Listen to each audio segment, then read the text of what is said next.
तो जो कहानी मैं आपको सुनाना चाह रहा हूँ एक रियल कहानी है, और मेरी सबसे बड़ी चिंता अपने बच्चों को लेकर, आपको लेकर वही रहती है। मैं जब भी कोई कहानी सुनाता हूँ, नाम, जगह, वो सब बदल देता हूँ ताकि किसी की प्राइवेसी पर हमला ना हो। सबकी राइट टू प्राइवेसी है ना। एक बच्चा था जिसको मैं जानता हूँ, बचपन से जानता हूँ, बहुत ही जबरदस्त आर्टिस्टिक बच्चा, म्यूजिक का उस्ताद। उसके घर में लगभग सब लोग म्यूजिक के उस्ताद थे। इंस्ट्रूमेंटल म्यूजिक, वोकल म्यूजिक, हर चीज में अच्छा, पढ़ने में भी ठीक, बढ़िया। और जब हम स्कूल में थे, वो मेरी क्लास में तो नहीं था, थोड़ा सा अलग क्लास में था, पर स्कूल में बहुत पॉपुलर था, being into music. I was in debating, he was into music. और बाद में उसने हमारा स्कूल छोड़ भी दिया कुछ समय के बाद, फिर वो कहीं और चला गया, फिर हमारा मिलना नहीं हुआ। उस समय ना तो व्हाट्सएप था ना यूट्यूब था, तो बाद में मिलने का स्कोप भी नहीं रहता था। जो एक बार चला गया वो चला ही जाता था उस समय। अब तो बच्चे जिंदगी भर दोस्त रहते हैं। फिर जब मैं दिल्ली यूनिवर्सिटी में आ गया, ग्रेजुएशन कर चुका था, उसके बाद अचानक मुझे एक बचपन का दोस्त मिला जिसने मुझे एक इंटरेस्टिंग क्या, डेवास्टेटिंग बात बताई। तो बात चल रही थी कि स्कूल के दोस्त कहाँ कहाँ हैं, क्या कर रहे हैं। तो बातों बातों में उसका जिक्र भी आया। तो मैंने बड़ी उम्मीद से पूछा, मैंने कहा वो तो बॉम्बे चला गया होगा, फिल्म इंडस्ट्री में चला गया होगा। तो मेरे दोस्त ने पूछा कि तुम्हें नहीं पता उसके बारे में? मैंने कहा नहीं।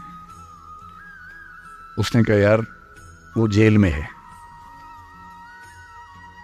And he was one of the most creative students of our school.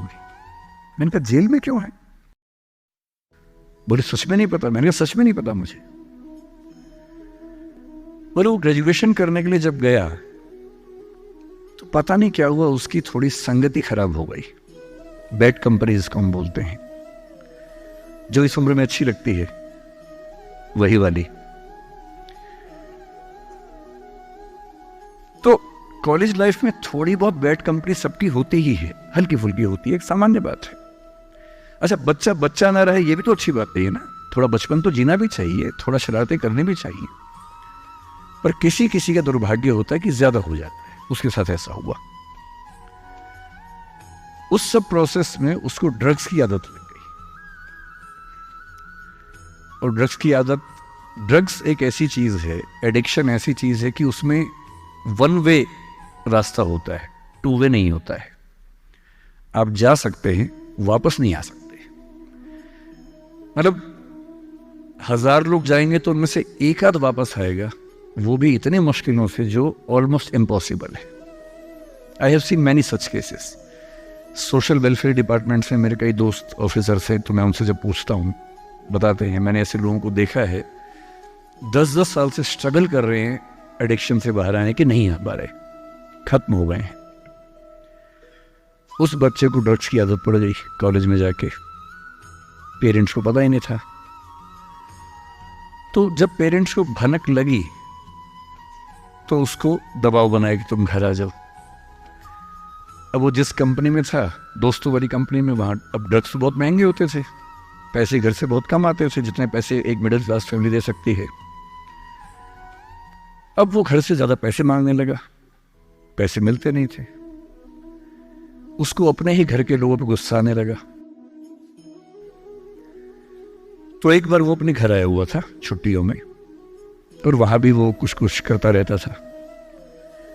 उसके पेरेंट्स ने उसको बहुत समझाया कि बेटा ऐसा मत करो। और एक दिन इस बात पे झगड़ा बढ़ गया। भाई आप पेरेंट्स की चिंता समझेंगे आज से 30 साल बाद, जब आपके बच्चे इस एज में होंगे ना, आपकी नानी मर जाएगी उस समय। नानी मरना एक मुहावरा है, इसका मतलब बहुत चिंता में रहेंगे उस समय आप। और उस दिन पता नहीं क्या हुआ, एक झगड़ा हुआ, क्योंकि जो एडिक्शन के शिकार हैं उनका दिमाग उनके कंट्रोल में नहीं होता है। यहाँ तक कि जो ड्रिंक करते हैं, ड्रिंक एक लेवल से ज़्यादा कर लें तो दिमाग कंट्रोल से बाहर निकलने लगता है। ड्रग्स में तो ये एलिमेंट बहुत ज़्यादा होता है। और आधी रात को उसने क्या किया, उसने अपनी फैमिली के 5 लोगों का मर्डर कर दिया। मर्डर। उसने खाने में जहर मिलाया, लगभग सब लोग उससे मर गए। एक मेंबर नहीं मरा क्योंकि उसने खाना खाया नहीं उस दिन, तो उसको उसने अलग से मारा। और ये बात है जब उसकी उम्र लगभग 17-18 साल की थी या 19 के आसपास रहा होगा। उसके बाद वो जेल गया। मुझे उसके बाद से पता ही नहीं कि क्या हुआ, फांसी हुई या उम्र कैद हुई या क्या हुआ, ना तो मुझे पता है ना मैं इंटरेस्टेड हूँ जानने में। मैं उसका नाम हम सब जानता हूँ। एंड 1-2 क्लास स्कूल में ऐसी थी कि वो हम आसपास थे, जानते थे, पहचानते थे एक दूसरे को। मेरी सबसे बड़ी चिंता ये होती है बच्चों को लेकर कि किसी भी गलती से वो ड्रग्स में ना चले जाए। आप सबसे रिक्वेस्ट कर रहा हूं हाथ जोड़ के, कुछ भी कर लेना, ये मत करना। बदमाशी करो, शरारत करो, थोड़ा इश्क विश्क होगा करो, कोई दिक्कत नहीं।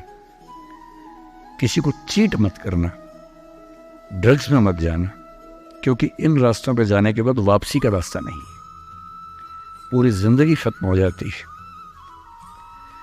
एक शायर ने कहा है, बस एक कदम गलत उठाता राह शौक में, राह शौक का मतलब शौक के रास्ते पर चल पड़े थे।